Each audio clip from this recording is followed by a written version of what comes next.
বিসমিল্লাহির রহমানির রহিম। সম্মানিত মসজিদের মুসল্লি, প্রশংসা আল্লাহর জন্য, শান্তি অবতীর্ণ হোক আল্লাহ রাসূলের উপর সাল্লাল্লাহু আলাইহি ওয়াসাল্লাম। আজ জুমার খুতবায় বক্তব্যের বিষয় গীবাত, পরনিন্দা। গীবাত, পরনিন্দা সম্পর্কে গুরুত্বপূর্ণ তত্ত্ববহল বিবরণের চেষ্টা করব ইনশাআল্লাহুল আজিজ। আলোচনার এক পর্যায়ে আমরা আপনাদের সাথে আরও দুই একটি গুরুত্বপূর্ণ আলোচনা করতে পারি ইনশাআল্লাহ। যেসব পাপের কারণে মানুষের পরকাল হারিয়ে যায় তার একটি বড় পাপ হচ্ছে গীবাত। যেসব পাপের কারণে মানুষের জন্য জাহান্নাম ঘোষণা করা হয়েছে তার একটি বড় পাপ হচ্ছে গীবাত। যেসব পাপ সহজেই ক্ষমা হয় না, যা মানুষের সাথে জড়িত, তার একটি পাপ হচ্ছে গীবাত। বড় পাপগুলি দুই ভাগে বিভক্ত। আমরা সময়ের গতিতে তা বিস্তারিত বলবো ইনশাআল্লাহ। একগুলি আল্লাহর সাথে জড়িত, যা ক্ষমা নেওয়া সহজ, আর একগুলি মানুষের সাথে জড়িত, যা ক্ষমা নেওয়া সহজ নয়, যা খুব কঠিন ও জটিল। গীবাত তার অন্তর্ভুক্ত। এ মর্মে আল্লাহ তাআলা বলেন, ইয়া আইয়ুহাল্লাযীনা আমানু ইজতানিবু কাসীরাম মিনাজ জান। হে বিশ্বাসীগণ, তোমরা মানুষের প্রতি অহেতুক ধারণা করো না। নিশ্চয়ই কিছু ধারণায় পাপ হয়। হয়তোবা লোকটি এই কথা বলেছে, হয়তোবা লোকটি এই কাজ করেছে, এরকম ধারণা করো না। মানুষের উপরে ধারণা করাই মিথ্যে, আর ধারণায় পাপ হয়। এই কথাটুকু বুঝাতে গিয়ে রাসূল সাল্লাল্লাহু আলাইহি সাল্লাম বলেন, আবু হুরায়রা রাদিয়াল্লাহু তাআলা আনহুর বিবরণ, তিনি বিবরণে বলেন, রাসূল সাল্লাল্লাহু আলাইহি ওয়াসাল্লাম একদা বললেন, ইয়াকুমুয যান্না ফাইন্না যান্না আকযাবুল হাদিস। তোমরা ধারণা থেকে বেঁচে থাকো, ধারণাই সবচেয়ে বড় মিথ্যে। বুখারী মুসলিমের অত্র বিবরণে বোঝা যায় যে ধারণাই সবচেয়ে বড় মিথ্যে। ধারণাতে পরিবেশ নষ্ট হয়, সমাজ ধ্বংস হয়, অহেতুক মানুষ মন্তব্য করে। এ কারণে রাসূল সাল্লাল্লাহু আলাইহি সাল্লাম বলেছেন, ধারণাই সবচেয়ে বড় মিথ্যে। আবু হুরায়রা রাদিয়াল্লাহু তাআলা আনহু বলেন, রাসূল সাল্লাল্লাহু আলাইহি ওয়াসাল্লাম বলেছেন, আকবারুল কাবায়রা সালাসা। সবচেয়ে বড় পাপ তিনটি। তার এক নম্বর বড় পাপ হচ্ছে আল ইশরাকু বিল্লাহ, আল্লাহর সাথে শিরক করা। দুই নম্বর বড় পাপ হচ্ছে উকুকুল ওয়ালিদাইন, পিতামাতার অবাধ্য চলা। তিন নম্বর বড় পাপ হচ্ছে কাউলুজ জুরে, মিথ্যা সাক্ষী দেওয়া, মিথ্যা কথা বলা। অত্র হাদিসে মিথ্যা কথাকে তিন নম্বর বড় পাপ বলে উল্লেখ করেছেন আল্লাহ রাসূল। জেনা অবশ্যই বড় পাপ, তবে মিথ্যা কথা বললে যত বড় হয় তত বড় নয়। চুরি করা, ডাকাতি করা, ছিনতাই করা অবশ্যই বড় পাপ, তবে মিথ্যা কথা বললে যত বড় হয় তত বড় নয়। তার মানে পৃথিবীর ইতিহাসে পাপের সিরিয়ালে তৃতীয় বড় পাপ হচ্ছে মিথ্যা কথা বলা। আর অত্র হাদিসে রাসূল সাল্লাল্লাহু আলাইহি সাল্লাম বলেন, ধারণাই সবচেয়ে বড় মিথ্যে। সব মিলে প্রমাণ হলো যে ধারণা একটি মিথ্যা কাজ, মিথ্যা পাপ, মহাপাপ, বড় পাপ, যা থেকে বিরত থাকা একান্ত জরুরি। পরের অংশে আল্লাহ তাআলা বলেন, ওয়ালা তাজাসসু।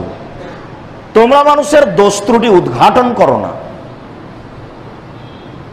এই কথাটুকু রাসূল সাল্লাল্লাহু আলাইহি সাল্লাম এভাবে বলেন, ওয়ালা তাহাসসাসু ওয়ালা তাজাসসাসু। তোমরা মানুষের গোপন কথা কান লাগিয়ে শোনো না। ওরা দুইজন কি বলছে এটা তুমি শোনার চেষ্টা করিও না। এ কারণে রাসূল সাল্লাল্লাহু আলাইহি সাল্লাম বলেছেন, তিনজন যদি কোথায় থাকে বা যায় তাহলে দুইজন মিলে যেন কথা না বলে। দুইজন মিলে যদি কথা বলে আর তৃতীয় জন না থাকে, তাহলে তৃতীয় জন ধারণা করবে আমার ব্যাপারেই কিছু বলছে। তাহলে তিনি সামাজিক পরিবেশকে সুন্দর করার জন্য কিভাবে সতর্কবাণী পেশ করেছেন যে রাস্তাঘাটে বাইরে যে কোনো সময়ে তিনজন ব্যক্তি যদি একসাথে চলাচল করে থাকে, তাহলে দুইজন মিলে যেন কথা না বলে। দুইজন মিলে কথা বললেই পরিবেশ নষ্ট হবে, তিনজনকে একসাথে বলতে হবে। ওরা স্বামী স্ত্রী কি কথা বলছে আপনি কান লাগিয়ে শুনবেন না। এ ব্যাপারে রাসূল সাল্লাল্লাহু আলাইহি সাল্লাম বলেন, কেউ যদি কারো কথা কান লাগিয়ে শোনে, তাহলে বিচারের মাঠে আল্লাহ তাআলা তার কানে সীসা তামাকে জাহান্নামের আগুনে গরম করে কানে ঢেলে দিবেন। এটা হলো গোপন কথা শোনার ফলাফল, যেটা মানুষ চেষ্টা করে নিজ সুবিধার জন্য, মনে করে যে কি বলছে এটা আমি অবগত হতে পারলে আমার কিছু সুবিধা হবে। নিজ সুবিধার জন্য জাহান্নাম কিনতে প্রস্তুত। রাসূল সাল্লাল্লাহু আলাইহি সাল্লাম এই কথাই বলেছেন, কেউ যদি কারো গোপন কথা কান লাগিয়ে শোনে, তাহলে তার কানে সীসা তামাকে জাহান্নামের আগুনে গরম করে ঢেলে দেওয়া হবে। বিষয়টি অতীব জটিল। রাসূল সাল্লাল্লাহু আলাইহি সাল্লাম পরের বাক্যে বলেন, ওয়ালা তাজাসসু, তোমরা মানুষের দোষ ত্রুটি উদ্ঘাটন করো না। মানুষের দোষ ত্রুটি উদ্ঘাটন করা হারাম। এ ব্যাপারে আবু হুরায়রা রাদিয়াল্লাহু তাআলা আনহু বলেন, রাসূল সাল্লাল্লাহু আলাইহি ওয়াসাল্লাম বলেছেন, মান সাতারা মুসলিমান সাতারাহুল্লাহু ফিদ দুনিয়া ওয়াল আখিরা। কেউ যদি কোনো মানুষের দোষ ত্রুটি ঢেকে রাখে দুনিয়াতে, তাহলে আল্লাহ তাআলা বিচারের মাঠে তার যে দোষ ত্রুটি রয়েছে এগুলো ঢেকে রাখবেন, এগুলো প্রকাশ করবেন না।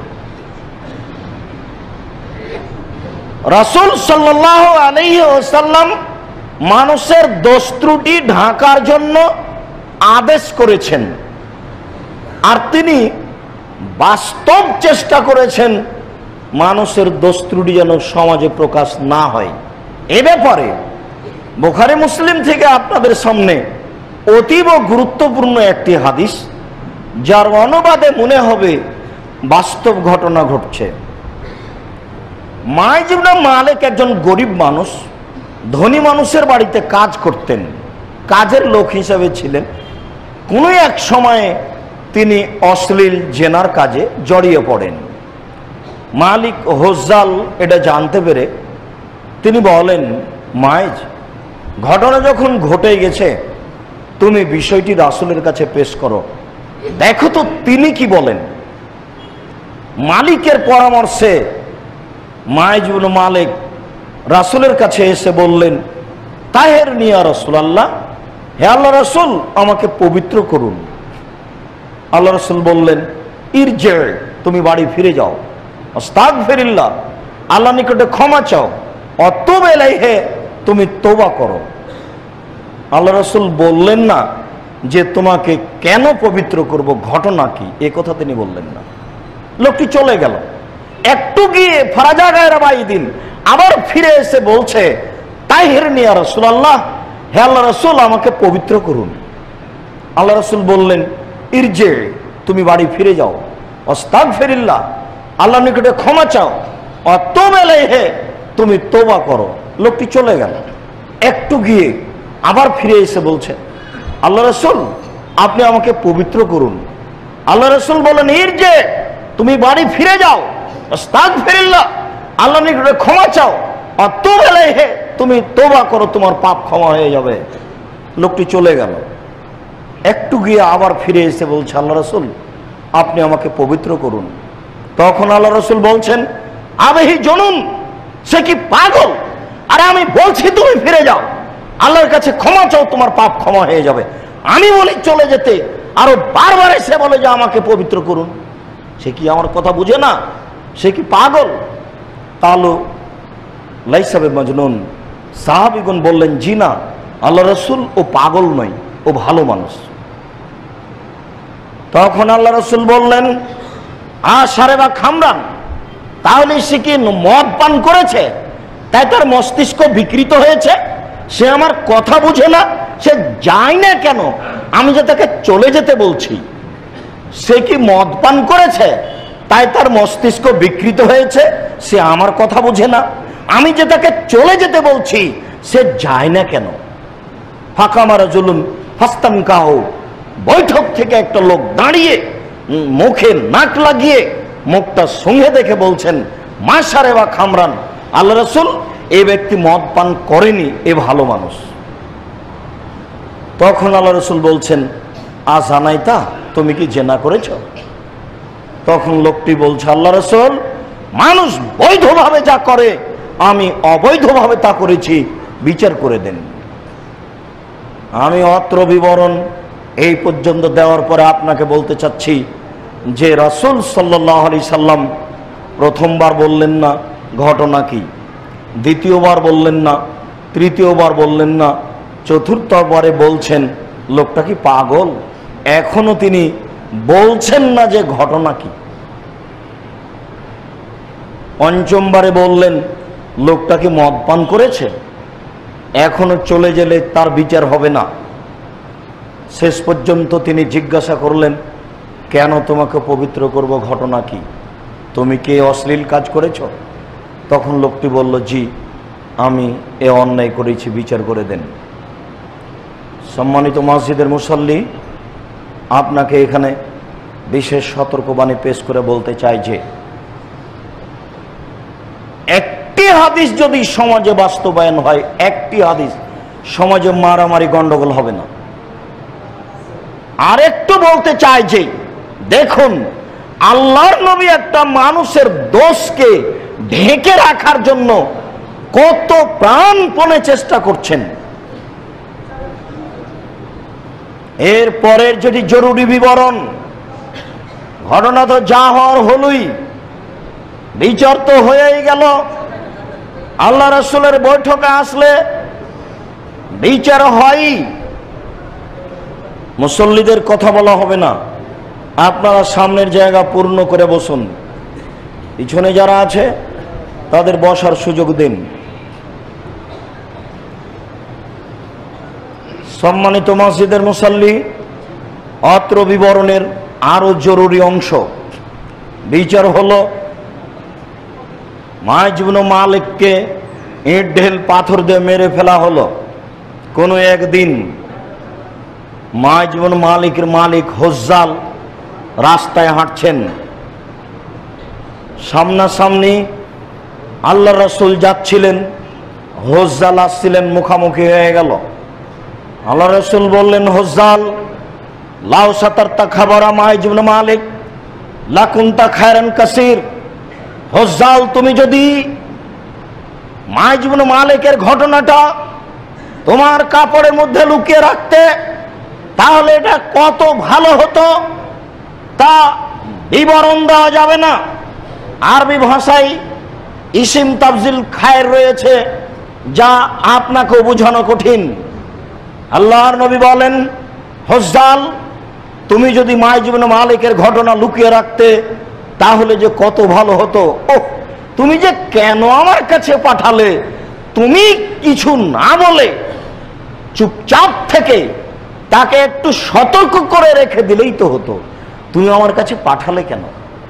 তিনি আপ্রাণ চেষ্টা করেছিলেন তার কথাটি ঢেকে রাখার, এরপরেও সহজ সম্ভব হয়ে আসেনি তার কথাটি ঢেকে রাখা। শেষ পর্যন্ত তিনি তার মালিককে এক পর্যায়ে বিশেষ সতর্কবাণী দিলেন, তুমি তাকে আমার কাছে কেন পাঠালে?